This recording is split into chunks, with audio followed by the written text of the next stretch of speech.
श्री महामति कहे ए साथ जी, ए इतके कहे बयान। श्री देवचंद्र जी के स्वरूप की नेक कही पहचान, नेक कही पहचान। सतगुरु महाराज की जय। अब यहाँ से आए बिचा हालार देश, तहाँ नौतनपुरी मिने बहुत जमा भय खेस, बहुत जमा भय खेस। अब यहाँ से आए बिचा हालार देश। प्रणाम सुंदर साथ जी, प्रणाम।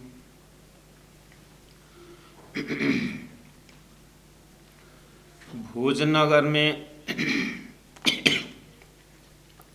गुरु हरिदास जी के पास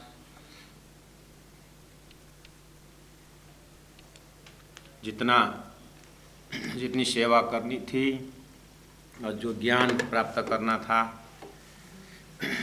ऊपर वाले के मर्जी से, आदेश से जो जितना हुआ सो हुआ। अब आगे वहाँ से निकलने के लिए परमात्मा ने ऐसी व्यवस्था कर दी कि गांव वाले, शहर वाले लीलबाई अर्धांगिनी को भी थोड़ा व्यंग्यात्मक बातें करने लगे उनके विषय में कि तुम धर्मपत्नी होकर के, घर की बहू होकर के सब काम तुम्हारा पतिदेव करता है। और फिर नदी उल्टी बहने लगी, उसमें भी थोड़ी सी निंदा शुरू हो गई कि देवचंद्र तब बड़े हो गया, जिन गुरु को झुकता था शरण में, अभी उसी को झुकाने के जैसा लक्षण हो गया है।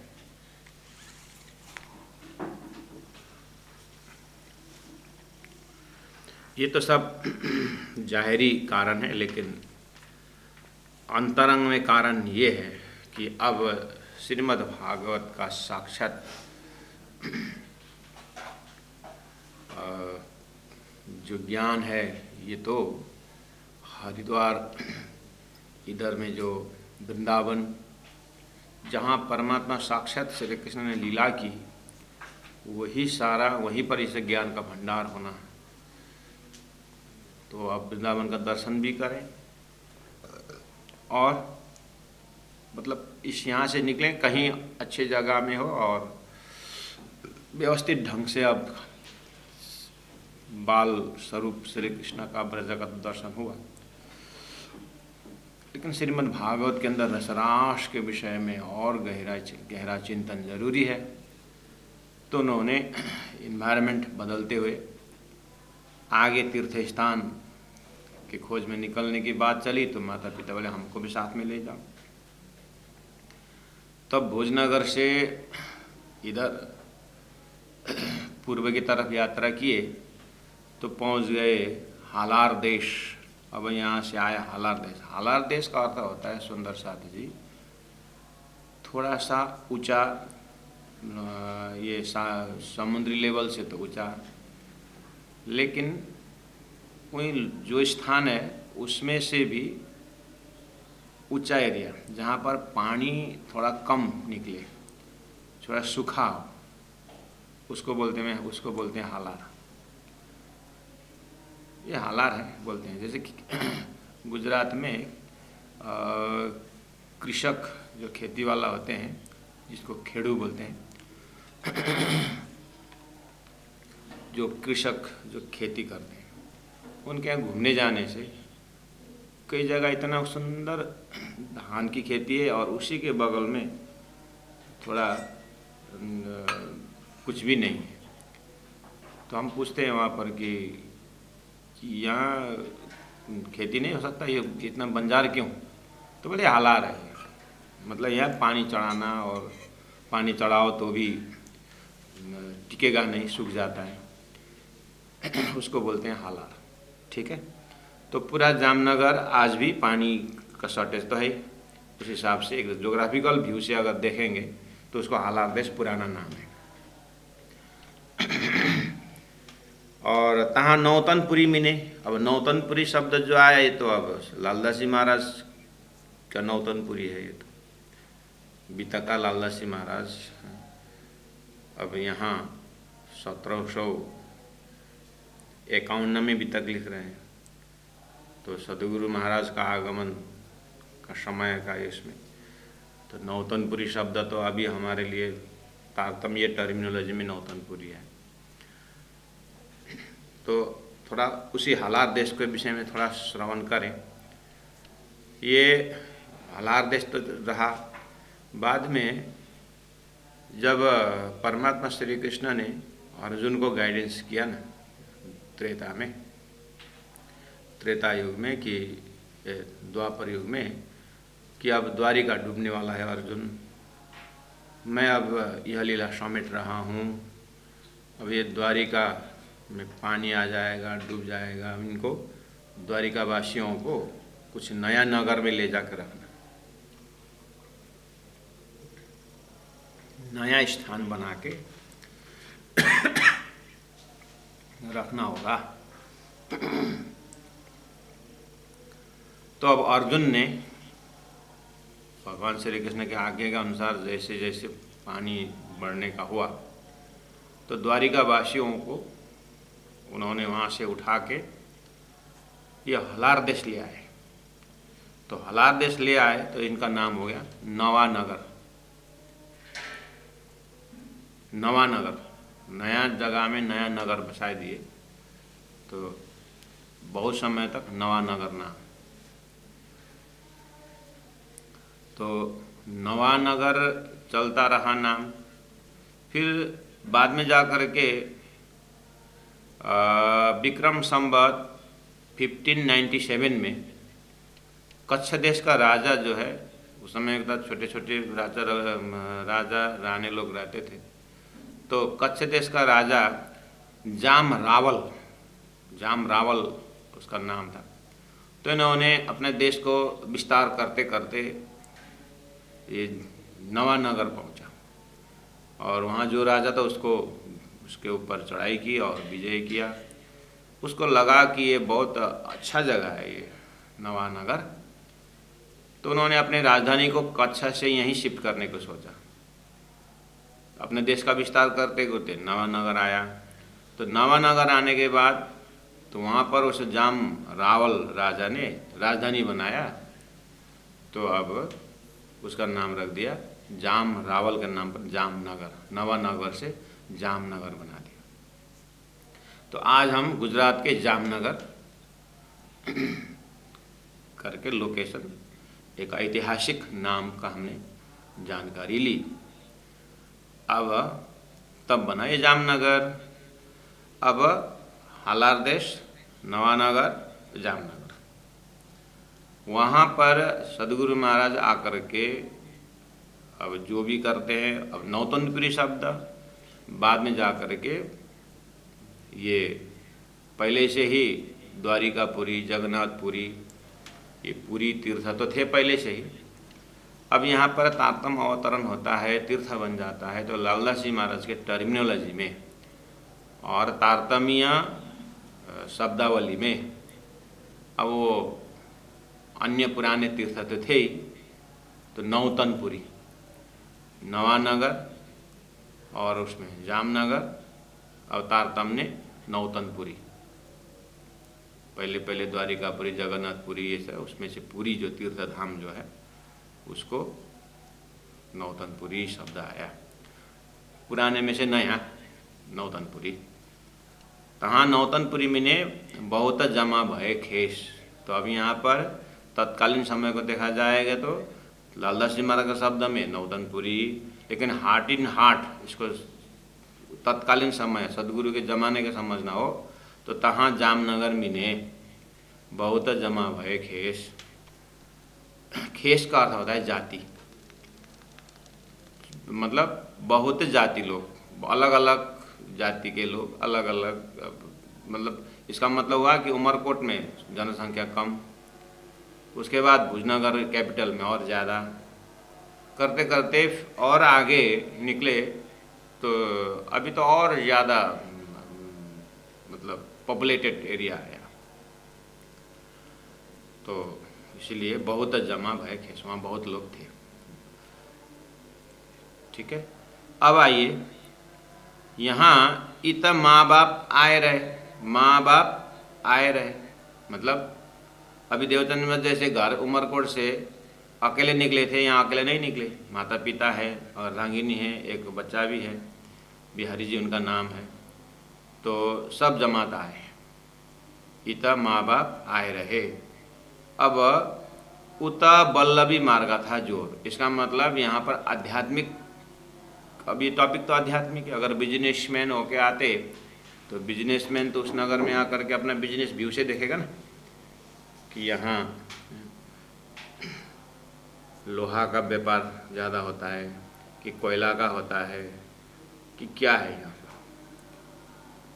यहाँ का एक्सपोर्ट क्या है, यहाँ इंपोर्ट क्या होता है, वही तो माइंड रहेगा। जो जैसा गया वैसे देखे। अब स्कूल में बताओ, बच्चों का एडमिशन का दिमाग से जाएगा तो यहाँ कौन सा स्कूल अच्छा है, सब अपने हिसाब से होता है।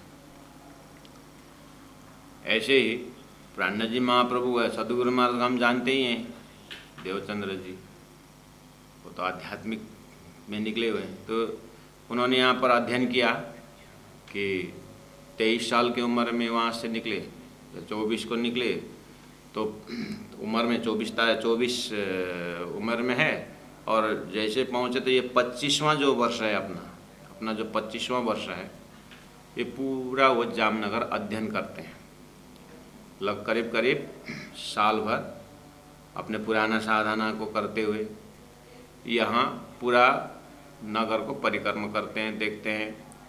और माता पिता ने एक घर ले लिया और डेरा डंडा डाल दिए। अब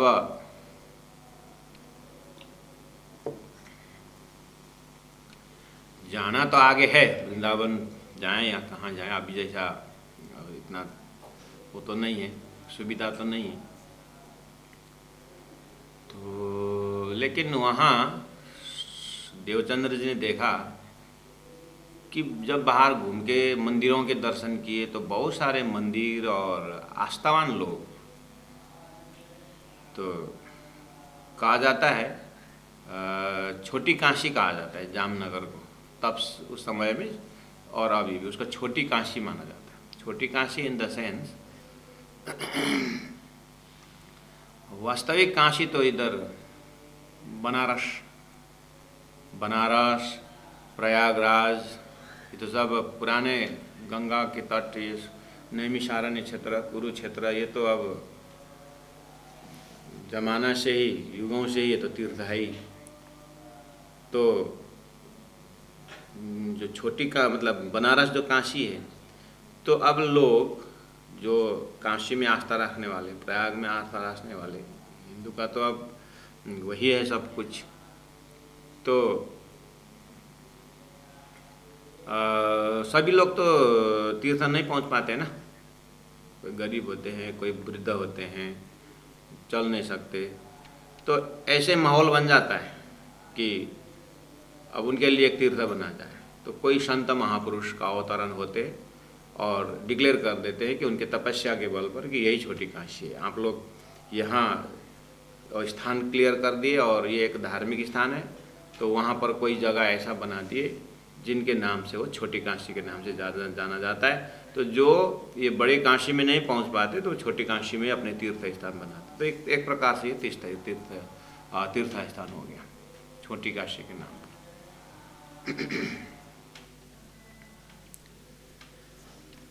तो और ऐसे ही आपको दूसरा उदाहरण देता हूँ। सूरत जो आप जानते हैं ना, सूरत शहर अभी, इसको भी मुसलमान भाइयों के लिए मदीना शहर कहा जाता था और अभी भी। अरविंद सी और मक्का मदीना तो सब वहाँ नहीं पहुँच पाते। जब से यहाँ पर भारत में मुगल डायनास्टी जब शुरू हुआ तो यहाँ मुसलमान लोग बढ़ने लगे, तो उन मोहम्मद पर मक्का मदीना में आस्था रखने वालों पे वो कहाँ जा कर के, कि सभी तो मक्का मदीना नहीं पहुँच पाते, तो उन्होंने सूरत शहर को ही मदीना शहर डिक्लेयर कर दिया उस समय का राजाओं, और वहीं आ जाते हैं और वहाँ आकर के ये उधर पश्चिम विमुख होकर के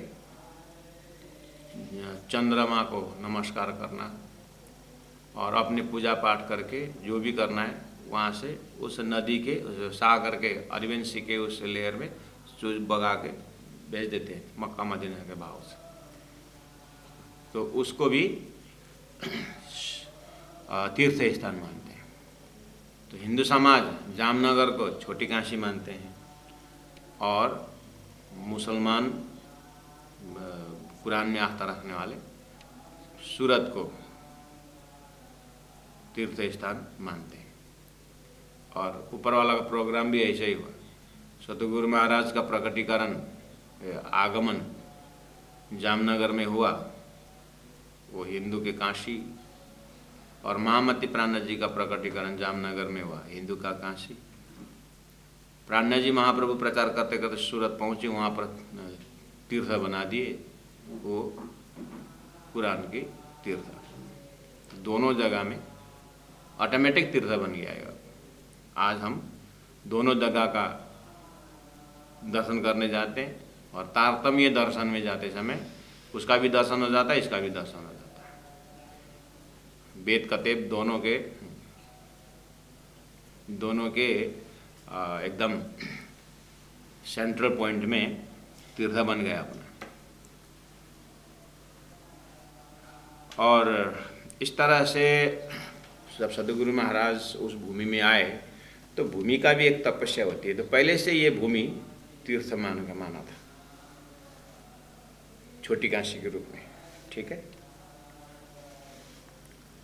गुरुजी मंगलदास जी के जीवनी में भी ऐसा अनुभूति हुई है। उस समय में एकदम नेपाल के ऊपर पहाड़ से सुंदर साथ बहुत उस समय के गुरुओं ने बहुत मेहनत करके मोमिनों ने कितने 7 दिन 10 दिन पैदल पहाड़ों के कंदराओं में गुफाओं में होते हुए प्रचार करके तारतम परमधाम की भक्ति पहुंचाई थी वहाँ पर। अब उन लोगों को जामनगर तीर्थ पहुंचना, सूरत तीर्थ पहुंचना, श्रीपाद पद्मावतीपुरी धाम, ये पन्ना, सूरत, ये जो तीर्थ स्थान आना उन सुंदर साथ के लिए बहुत मुश्किल होता था। तो गुरुजी ने अपने तपस्या के बल पर नेपाल के पूर्वी क्षेत्र में एकदम राजमार्ग के हाईवे के बगल में इटहरी जो मुक्ति धाम करके श्री कृष्ण प्राणी मंदिर मुक्ति धाम करके अंतिम समय में गुरुजी ने वहाँ पर एक तीर्थ बनाए।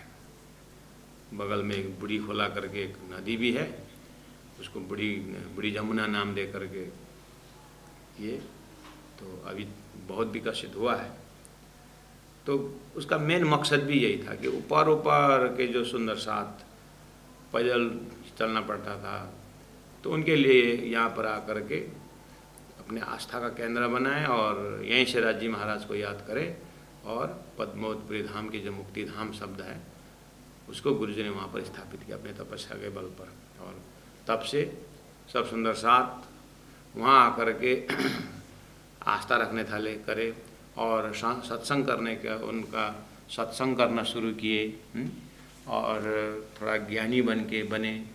तो धीरे धीरे वो जगह डेवलप होते गया। सुंदर साथ का दिमाग भी थोड़ा विकसित होते गया, भाव और बढ़ता गया।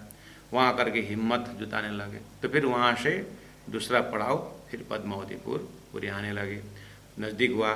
फिर पद्मावतीपुरी दर्शन करते करते फिर हिम्मत आया, फिर और आइडिया हुआ तो और आगे फिर सूरत, फिर जामनगर। इस तरह से ये आज तो अब संसार मुट्ठी भर होने लगा, इसलिए कहीं भी पहुंच सकते हैं। लेकिन हमें उस समय का दिल दिमाग से देखना होगा कि जब कोई साधन न हो, कोई ट्रांसपोर्टेशन का न हो, पानी का हर चीज़ की असुविधा, स्वास्थ्य पानी, ये सब देखते हुए तो सुंदर साथ जी तो हालार देश और जामनगर, हालार देश, नवानगर, जामनगर। तो जामनगर छोटी काशी सदगुरु महाराज अपने परिवार सहित, माँ बाप सहित पहुँच गए अपने उम्र का 24 लास्ट तक में। 25वां वर्ष उन्होंने पूरी तरह अध्ययन किया, इसीलिए कि वहाँ पर तीर्थ ही माना जाता है। तो सभी जगह गए, तो तीर्थ होने के कारण सभी धर्मावलंबी हैं, तो सभी धर्मावलंबियों से देखते गए। मेन अपना फोकस है श्रीमद् भागवत महापुराण की अध्ययन मनन निधिध्यासन करना है। अब यहाँ अच्छी तरह से अध्ययन करके अगर यहाँ नहीं बना तो फिर अब आगे निकलना है, पहुँचना तो वृंदावन में तो जरूर है ही। तो अब घूमते घूमते एक जगह मिला, श्याम जी के मंदिर। परमात्मा श्री कृष्ण की मूर्ति बैठाई है, श्याम जी का मंदिर नाम है। वहाँ पर एक भट्ट जी, कांजी भट्ट नाम के ज्ञानी विद्वान, वहाँ पर सुबह 2 ढाई 3 घंटा, फिर दिन में 2 घंटा 3 घंटा, फिर शाम को 2 घंटा 3 घंटा, ऐसा पूरा दिन में 9 घंटा वो वहाँ पर श्रीमद् भागवत की कथा सुनाते। एकदम कथा मतलब पूरा एकदम एक एक श्लोक, वो मतलब वहाँ व्रत ही था, ऐसा कंटिन्यू भागवत करने का। तो वहाँ जब पहुँचे, मतलब पता लगा तो बहुत अच्छा लगा। 1-2 दिन हो गए सुनने को। तो कांजी भट्ट बहुत एक एक श्लोक को व्याख्या करते हैं और एकदम मस्त से करते हैं।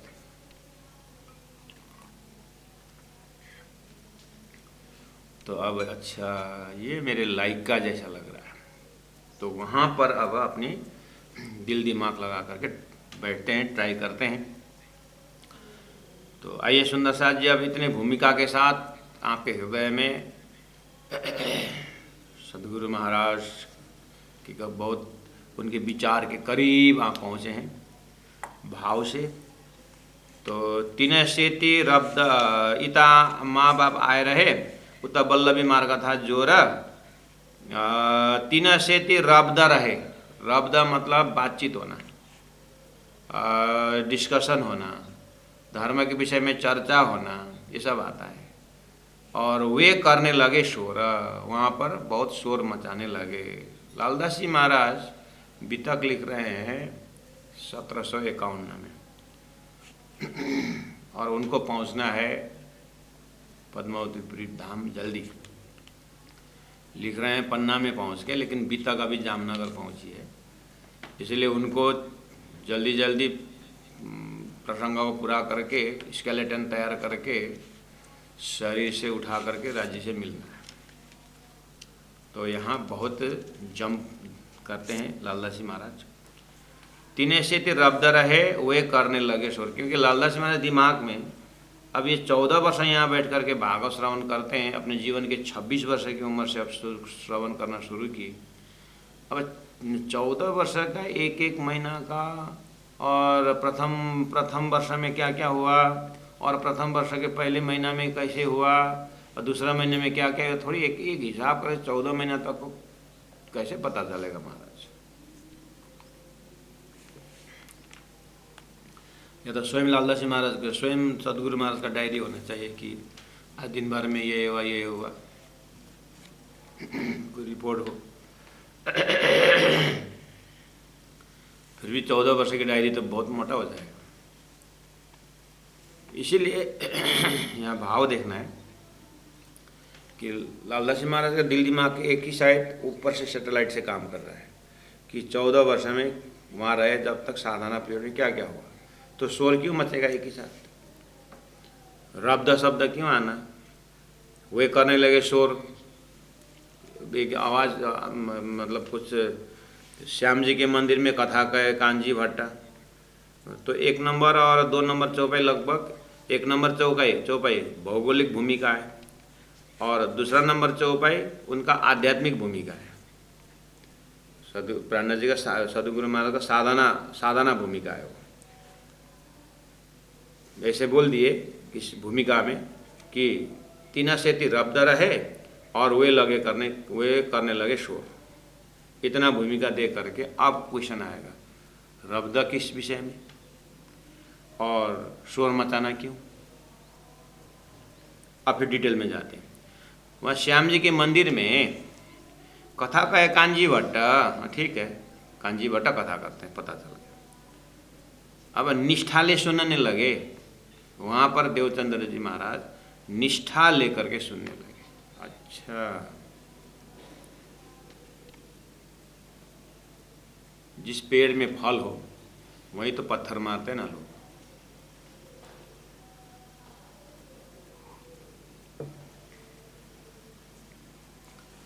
जिस पेड़ में ऊपर डालियां हो, पत्ते हो, जिसके जड़ में छांव हो, तो वहीं तो जाकर लोग बैठेंगे। जिस पेड़ में फल हो वहीं तो बच्चे लोग पत्थर मारेंगे। ताड़ के पेड़ में कौन पत्थर मारेगा? ऐसे ही जो निष्ठा लेकर के सुनने लगेंगे वहीं तो धूर्त लोगों के साथ खटपट होगी। जहाँ सत्य है वहीं तो झूठ का डिस्टर्बेंस हो जाएगा, तो वही तो खटपट करेंगे। तो ये धरती का नियम, जहाँ अंधेरा वहीं तो आप प्रकाश जलाओगे। बस इसी तरह समझ लेना, लालदास जी महाराज एकदम टू द पॉइंट बात करने लगे। निष्ठा ले सुनने लगे, होए बल्लभियों से खटपट। किरंतन ग्रंथ में सूरत की मजल चल रही है, किरंतन ग्रंथ में, क्योंकि 14 ग्रंथ जो है उसमें से किरंतन ग्रंथ राज्य का हाथ से कंपेरिजन किया है, प्राणा जी के हाथ से, कर किरंतन अशो है। हम वहाँ पर देख रहे थे चिंतामणि के, जैसे ठाटा नगर के जो जागनी के उसमें लकुआ भूमिका से चिंतामणि के विषय में प्रसंग आया था। तो हम शाम के समय में किरंतन ग्रंथ से भी उस माहौल को, बीतक के प्रसंगों में से व्यक्तित्व को उठा करके उस आध्यात्मिक व्यक्तित्व, उनकी जो साधना के ऊपर प्राणनाथ जी महाप्रभु तारतम ज्ञान द्वारा अप्रोच कर रहे हैं। और वही तारतम अवतरण के विषय में जो तैयारी चल रही है सदगुरु महाराज की जीवनी हम बीतक से श्रवण कर रहे हैं। तो सदगुरु महाराज के साधना के समय में ही ये वल्लभियों से खटपट क्यों? ये वल्लभ संप्रदाय सदगुरु आने से 103 वर्ष पहले आया ना वल्लभाचार्य। सदगुरु आने से 103 वर्ष पहले ही आए हैं वल्लभाचार्य। ऐसे मैंने आपको शुरू में ही, बीतक के शुरुआत में ही मैंने भूमिका में कहा हूँ कि सदगुरु महाराज का जन्म का जिस प्लेटफॉर्म है, उस प्लेटफॉर्म से हमें बहुत आगे तक जाना है कि संसार में किस तरह से। तो पहला तो अक्षर ब्रह्म द्वारा सपना का ब्रह्मांड बनना और नारायण उत्पत्ति होना, शेष नारायण, और 5 तत्व का सारा बनना। उसमें से अब अवतार बाद आना, तो अवतार बाद में 24 अवतार, ब्रह्मा जी का 50 वर्ष बीतना, ये सारी बात आपके दिमाग में सेटिंग हो चुका है। तो अवतार बाद में कृष्ण अवतार, ब्रह्मा जी का 50 वर्ष बीतने पर फिर 51 शुरू हुआ। 51 वर्ष एक दिन बीतने में 1000 वर्ष चतुर्युगी बीतना पड़ेगा। तो इस तरह से एक चतुर्युगी मतलब सतत द्वापर कली, 1 बार 2 बार 3 बार करके 1000 बार बीतने पर ब्रह्मा जी का एक दिन होता है। तो अभी 28वां ही कलयुग चल रहा है। इसका एड्रेस अभी हम जहाँ खड़े उसका 28वां है। कौन सा 28वां? 2 परार्ध अष्टाविंशति कलयुग, यानी दूसरा परार्ध। यानी ब्रह्मा जी का 50 खत्म हुआ, 50 बाकी, हाफ सेंचुरी खत्म हो गया। अब हाफ सेंचुरी है उनका, 100 वर्ष के उनके एक मापदंड लिया है, एक स्टैंडर्ड टाइम लिया है प्रलय के हिसाब के लिए। तो स्टैंडर्ड टाइम के बीच में हम ब्रह्मा जी का पहला दिन अगर बीतना होता, 1000 बार कलयुग चतुर्युगी बीतना होता है, उसमें खाली 27वां पूरा होकर के 28वां सतयुग खत्म हुआ और 28वां द्वापर भी खत्म हुआ। 28वां सत खत्म हो त्रेता। भगवान राम, आज जो भी हम राम राम बोल रहे हैं, राम जी का जो मर्यादा पुरुषोत्तम राम जी का जो भी बातें हैं, तुलसीदास जी के रामायण वगैरह जो भी है, वाल्मीकि का रामायण जो है, ये सब का है 27वां त्रेता का है, 28वां त्रेता का है। ऐसे ही 28वां द्वापर में परमात्मा श्री कृष्ण का आगमन होता है। तो जैसे परमात्मा श्री कृष्ण की लीला पूरा होती है तो कलयुग प्रारंभ होता है। कलयुग का आज 5000 वर्ष बीत गया है। तो इस तरह से एक सृष्टि खंड है, दूसरा कालखंड है। परमात्मा के सृष्टि खंड भी है और इसमें कालखंड भी है, यानी समय भी है। तो इस तरह से आप लेके आ रहे हैं दिल दिमाग में। तो यहाँ जैसे परमात्मा श्री कृष्ण का जब आगमन हुआ तो उनको प्रेम का अवतार ले लिया। और परमात्मा श्री कृष्ण की 5000 वर्ष पुरानी जो आज से जो लीला, इतनी पुरानी जो लीला है, उसको जब श्री कृष्ण के आगमन के साथ साथ परिणाम के राज्य के यानी परमात्मा के प्रोग्राम में क्या है, जीव का विकास भी उसी तरह किया है। विज्ञान का भी एक सीढ़ी है, एमोबिया से लेकर के वहाँ भी एक काउंटिंग है। इधर में अवतारवाद में भी मत्स्य अवतार, कत्स्य अवतार, नृसिंह अवतार, वामन अवतार होते होते ज्ञान का अवतार होके फिर प्रेम के अवतार में कृष्णस्तु भगवान स्वयं करके प्रेम अवतार में श्री कृष्ण को लिया है। और उसी प्रकार से वेदों में पहला कर्म, फिर उपासना, फिर ज्ञान, फिर विज्ञान, और अपने जीवन में भी बाल अवस्था, फिर किशोरावस्था, फिर जा कर के ब्रह्मचारी आश्रम, फिर गृहस्थ आश्रम, फिर वानप्रस्थ आश्रम, फिर संन्यास आश्रम।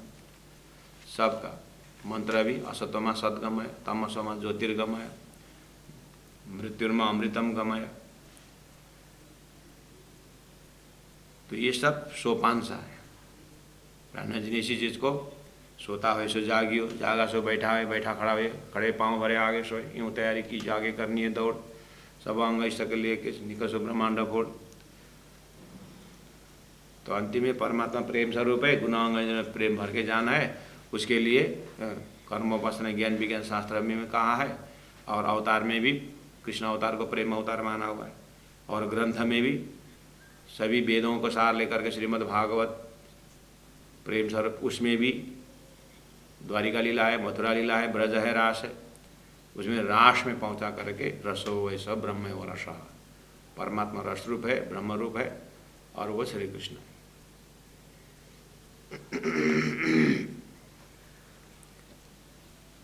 और उन्हीं परमात्मा की सृष्टि के अंदर कते परंपरा में भी 1.25 लाख पैगंबर लेके आए, और उसमें से 4 पैगंबर को सार खींच लिया, और अंजीर, जम्बूर, तोरेत और पुराण उन्होंने भी सीढ़ी चढ़ाते लेके आए। और दोनों को कंपैरिजन करके जो प्राणनाथ जी ने सिद्धांत दिए हैं, खुलासा ग्रंथ है, सारा खुलासा कर दिया है। इसलिए प्राणनाथ जी की वाणी कुलजम स्वरूप, टोटल इकट्ठा जो ज्ञान है, हामी परंपरा, शामी परंपरा, हेमिटिक सिस्टम ऑफ रिलीजन और सेमिस्टिक सिस्टम ऑफ रिलीजन, दोनों का धारा को प्राणनाथ जी ने इकट्ठा कर। तो वहाँ पहुँचने के लिए बेस देखिए, बेस में ये तो सब तो ऊपर कलश और ऊपर की बात है, एकदम उसका फाउंडेशन स्टोन में देवचंद्र जी महाराज के दिल दिमाग देखिए। श्याम जी के मंदिर में कथा कहे कांजी भट्ट निष्ठाले सुनने लगे। और निष्ठा में क्या क्या आता है देखिए, अलग अलग साधन संतों ने किया है। देवचंद्र जी महाराज का साधना जो है, शास्त्र को चिंतन करना, और अभी तक जो ऋषियों ने जो प्रसाद दिए हैं, व्यासदेव, सुखदेव जैसे ने जो भी ज्ञान दिए हैं, उसको सार पकड़ करके एकदम कैप्सूल फॉर्म में पकड़ के आत्मा को उद्धार के लिए विषय, न सिद्धि न ऐसा नहीं, आत्मा का उद्धार कैसे होगा। तो इसीलिए उसमें ज़्यादा फोकस है। अलग अलग संतों के द्वारा परमात्मा ने अलग अलग साधन करवाए। किसी को योग में कुंडली जगाने में, सब शरीर में शक्ति संचार करने के विषय में परमात्मा ने आदेश दिया तो उन्होंने वो करके गए।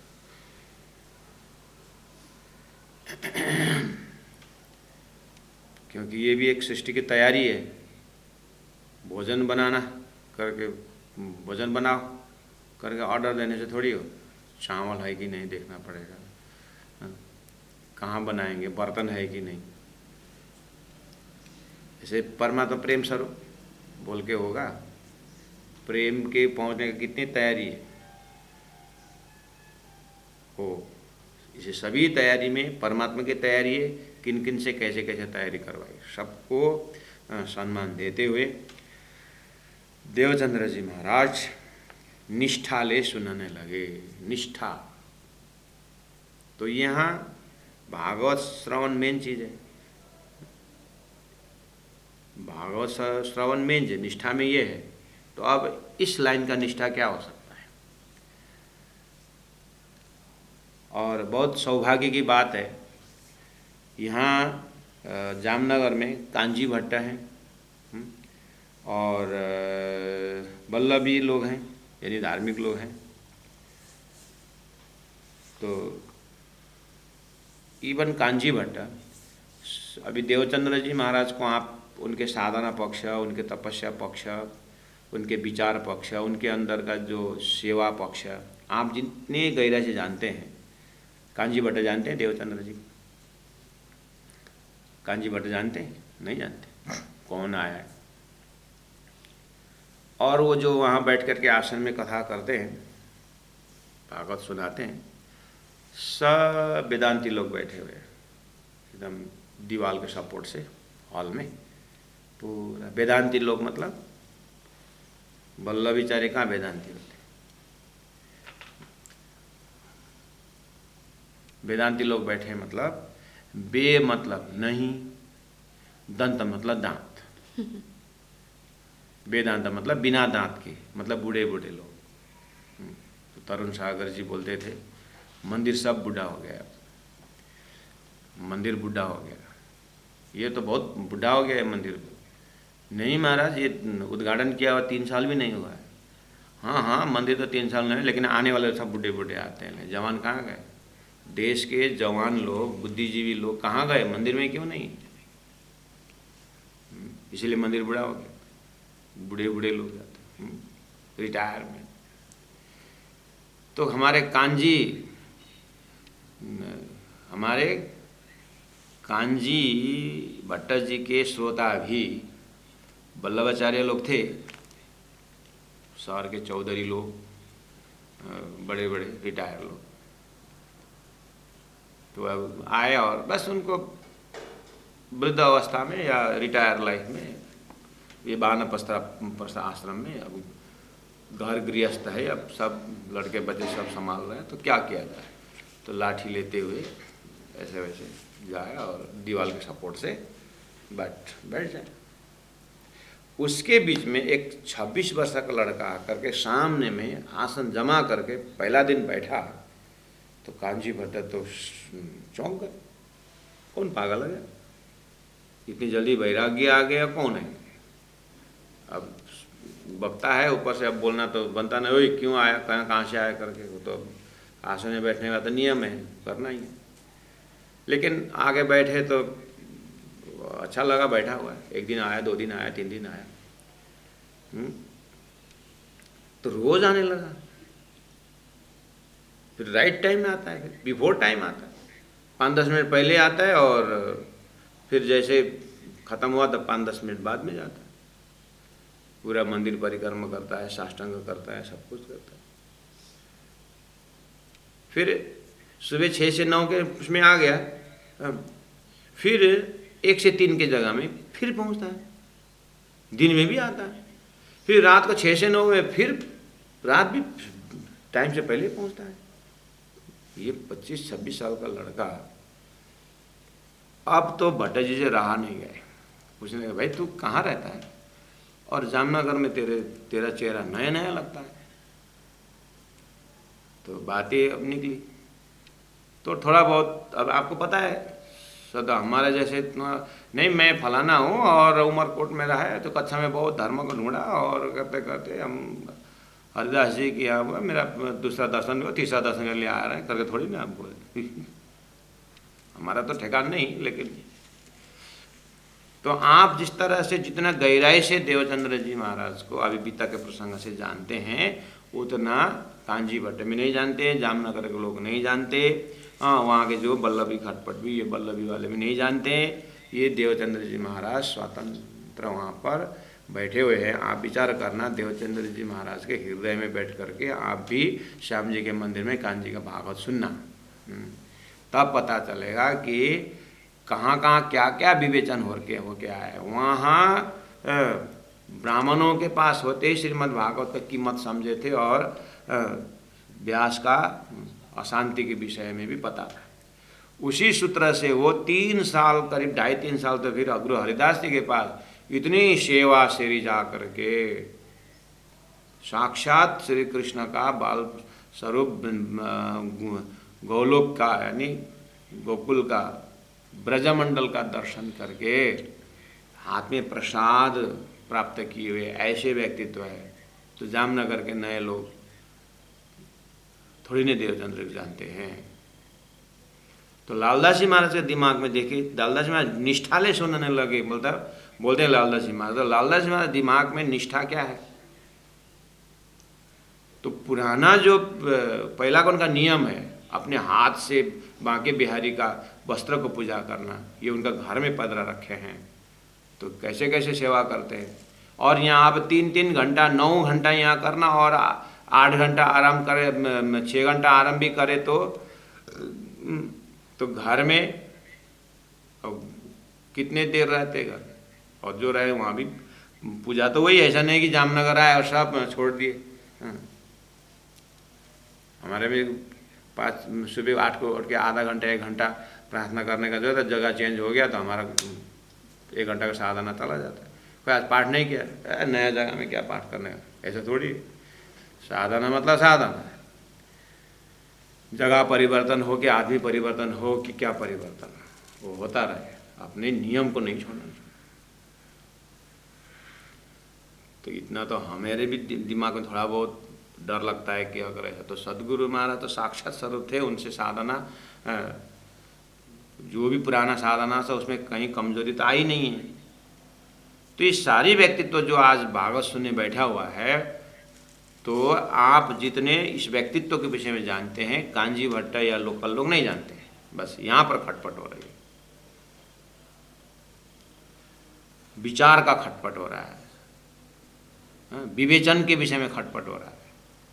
अब इतना सीखने साधने वाले तो जरूर कांजी भट्ट से प्रश्न पूछेंगे, और सुनने के तरीका एकदम कमर सीधी, गर्दन सीधा, आँख खोल करके एक प्रसंग को देखते हैं। और जितना श्रोता एक्टिव होते हैं उतने वक्ता भी एक्टिव होना जरूरी होती है। तो एकदम ध्यान से प्रसंग को मिला करके सुन रहे हैं, प्रश्न पूछ रहे हैं आगे पीछे। तो अब ऐसे रेगुलर वक्ता, अब ये जो लालदास जी महाराज ये छोटा सा प्रकरण में जो आप प्रसंग डालेंगे, तो 14 साल का उनका सारा मेहनत 40-50 सोपाई में डालते समय कितना जंपिंग मारना पड़ेगा। इसीलिए तो तालीम के परंपरा में गुरुमुखी होकर के वही चीज़ जो लालदास जी महाराज लिखते थे, चौपाई उतरती थी जो भी है, और तत्कालीन सुंदर साथ को दिन भर लिख करके शाम को सुनाते थे। महामती प्राण जी के धाम गमन के जस्ट 1 महीना तक ये चलने वाला प्रसंग है, तो सुनाते थे सुंदर साथ को। और वहाँ पर जो श्रोता बैठे थे, लालदास जी महाराज तो 1728 से जुड़े थे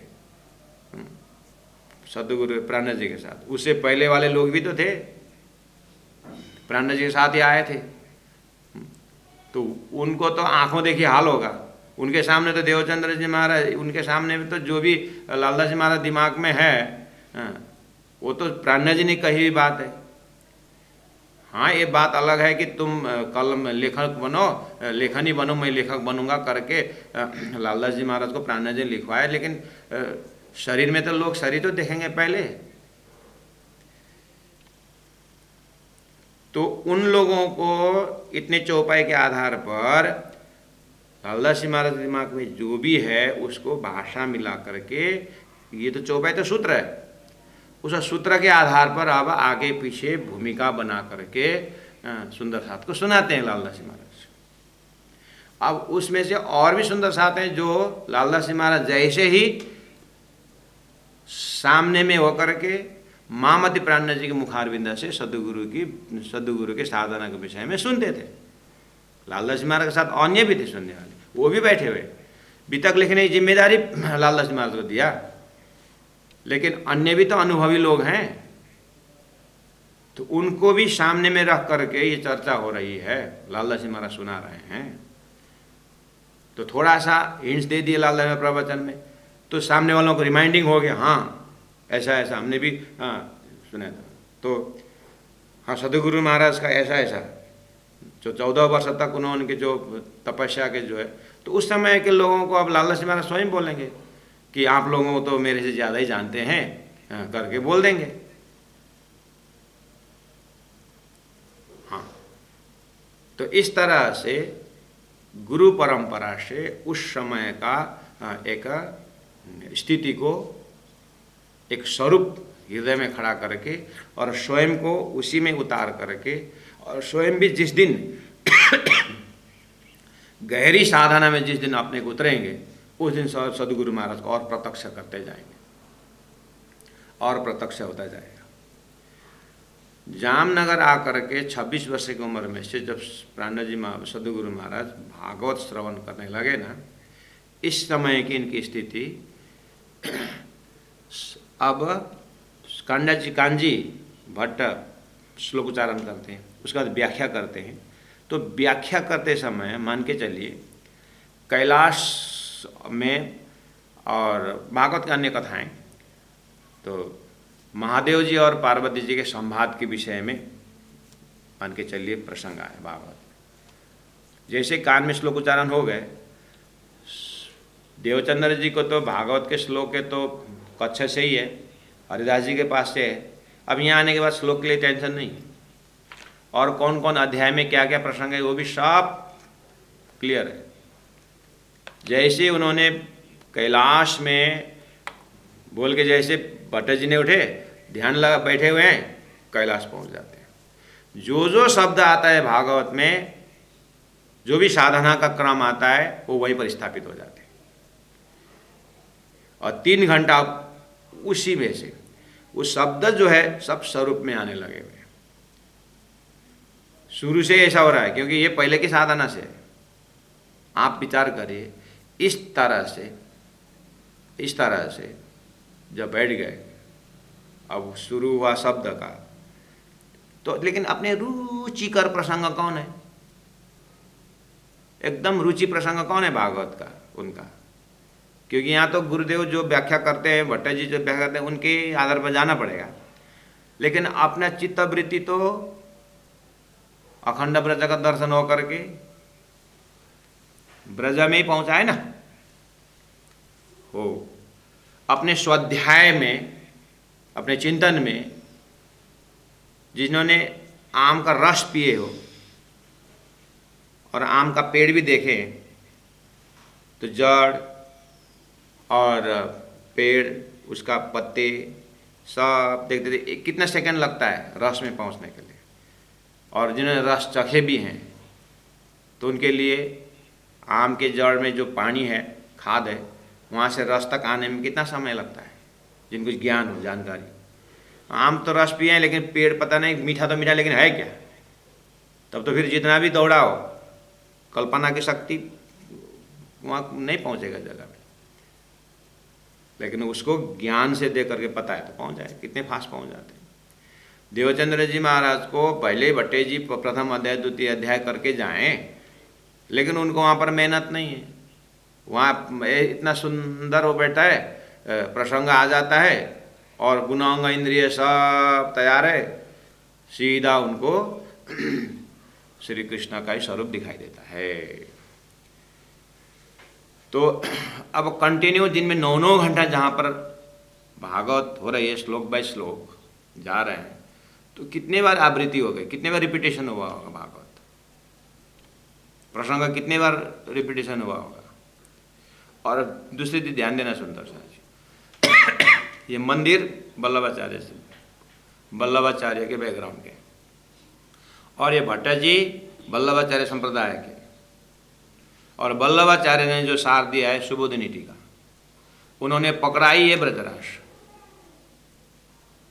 उन्होंने ब्रजरास ही पकड़ा है, प्रेम का ही व्याख्या किया है।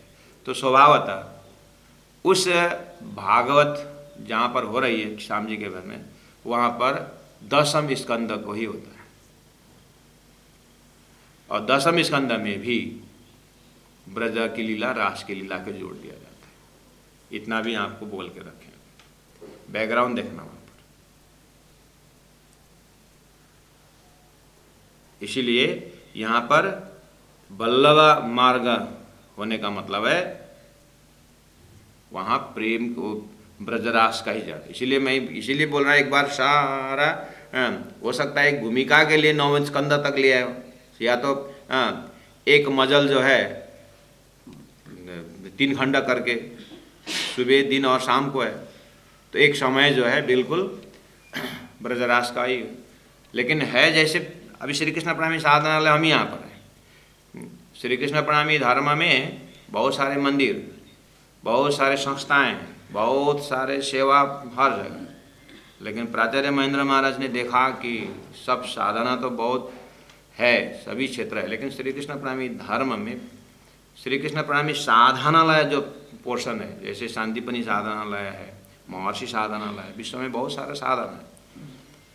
ये जो साधना एस्पेक्ट जो है, ये हमने गौर करके देखा सारा घूम घाम के, तो ये एक श्री कृष्ण प्रेमी धर्म का श्री कृष्ण प्रेमी मंदिर है, श्री कृष्ण प्रेमी गौशाला है, श्री कृष्ण प्रेमी की पब्लिक स्कूल है, श्री कृष्ण प्रेमी होम्योपैथी है, श्री कृष्ण प्रेमी आश्रम है, श्री कृष्ण प्रेमी अनाथ आश्रम है सब। लेकिन श्री कृष्ण प्रेमी साधनालय जो एक है, ये वाला थोड़ा मैंने सोचा कि ये एक एस्पेक्ट है, तो फिर हमने श्री कृष्ण प्रेमी साधनालय चैरिटेबल ट्रस्ट के हिसाब से एक संस्था स्थापित किया।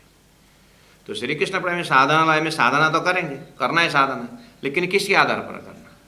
उपनिषद तो लोगों में दुनिया में कर रहे हैं, उपनिषद के माध्यम से साधना, गीता के माध्यम से साधना बाहर है।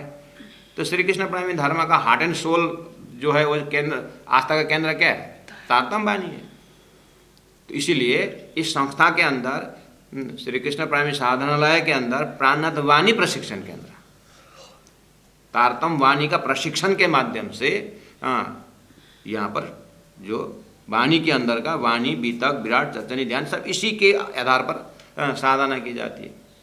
ऐसे ही वल्लभाचार्य का जब उनका आद्य गुरु ने सुबोधिनी टीका में ब्रजरास पकड़ा दिया, तो उसके हिसाब से वो मंदिर बना हुआ है, उसके ही विद्वान वहाँ पर भट्ट जी बैठे हुए हैं और श्रोता भी वही लोग बैठे हुए हैं, तो वहाँ पर जरूर ब्रजरास का ही जोड़ दिया जाता है। बस वहाँ कच्छ देश से पूरा शास्त्रों के जंगल से वहाँ वो पकड़े भागवत, और उसको निचोड़ करके फिर भुजनगर में आकर के भी वहाँ भी बाल मुकुंदा और बांके बिहारी वाला पकड़े हुए हैं, और बांके बिहारी को वस्त्र दे करके बाल मुकुंदा ने गाइड करके आए हैं। तो आने के जो श्रोता बन के जो आ रहे हैं, उनको भी राजी महाराज परमात्मा किस तरह से अपने प्रेम की लीला में पहुँचा रहे हैं। इधर से व्यवस्था भी वैसे हो रहा है कि 103 वर्ष पहले ही वल्लभाचार्य ले करके वो रसरास का निचोड़ करके रख दिया है। देखिए व्यवस्था किस तरह से आ रहा है। इसीलिए यहाँ पर निष्ठाले सुनने लगे शब्द में बौद्धिक निष्ठा, विवेचन का निष्ठा भी है, शारीरिक निष्ठा है, खान पान हर चीज में आसन व्यासन अनुशासन सब मिलकर के निष्ठा में है। तो ये चीज़ जो है आप हम जितने जानते हैं इनकी निष्ठा के विषय में, वहाँ के लोकल लोग इतना नहीं जानते, इसीलिए खटपट होना स्वाभाविक है।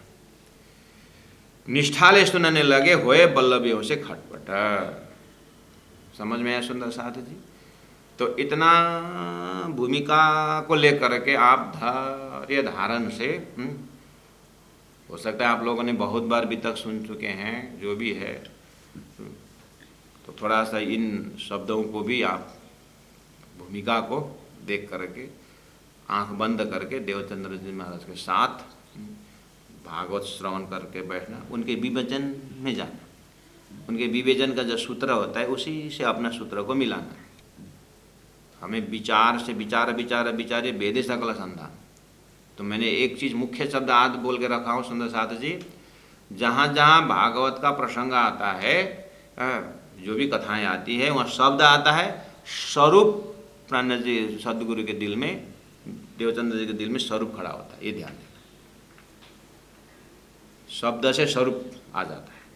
इसीलिए अब बाकी सारा भूमिका भट्टा जी जो भी बोले, लेकिन सदगुरु को सार भूमिका में समय देना नहीं, वो ऑटोमेटिक प्रिंट हो जाता है अपने में। लेकिन पकड़ने का जो चीज़ है वहाँ पर स्वरूप खड़ा हो जाता है। इतना दिल दिमाग बना करके 14 वर्ष रखेंगे, 14 वर्ष जो जाएगा, आप विचार करना, अभी 14 वर्ष तक इतनी गहराई से दिन में 9-9 घंटा, 5110 दिन में 9-9 घंटा, कितना घंटा होता है। अब श्रवण भक्ति